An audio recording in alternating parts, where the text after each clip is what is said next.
Honestly, iba yung energy nito sa akin paggamit ko tong relo. Ay, patay na eh.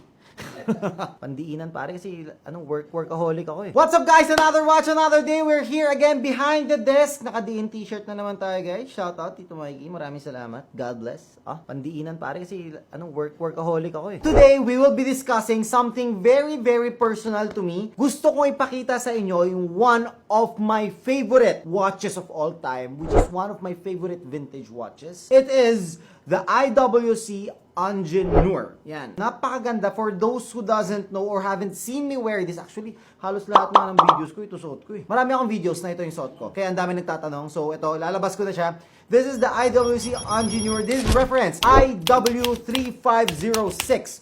This is a vintage watch. This has been produced since 1980s. I got it actually very recently lang because I've been looking for this watch.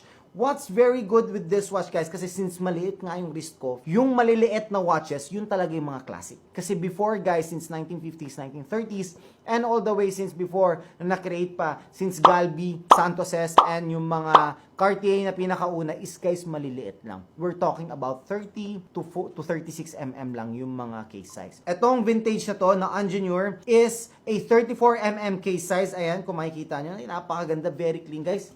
I'm a big fan ng mga white dials. Hindi ko alam kung napapansin nyo ha. Parang hindi ako napapagod pag tinitignan ko yung oras eh. Pag tinitignan ko, it's white dial. Hindi ako napapagod pare. Parang game pa. Diba? May energy eh. Bakit nga ba napaka-special nito? Because guys, this very watch is one of the first watches na dinesign ni Gerald Genta. He is a Swiss watchmaker and an artist. One of the few watches that he also designed that's very popular is the Audemars Piguet na Royal Oak and also Patek Philippe guys. Yung Nautilus ni Patek Philippe, si Gerald Genta rin ang nag-design nun. Same guy who designed this watch, although this is a little less popular, which I like, kasi nga ayoko ng very common lagi eh. Napakaganda yan, napaka-clean. This is something that I don't think I would sell. How does it look like on my wrist? 34mm, parang alit, di ba? Pero not really because it has a very classic vibe, guys. Nakikita nyo? Nakikita nyo yung classic vibe niya? Ang ganda eh, oh. Classic vibe lang siya. Parang wala lang. Chill lang. This is very nice, guys. Honestly, iba yung energy nito sa akin paggamit ko tong relo nito. Like, I don't know, I just feel alive paggamit ko to. So, Gerald Genta, thank you so much. Ay, patay na eh.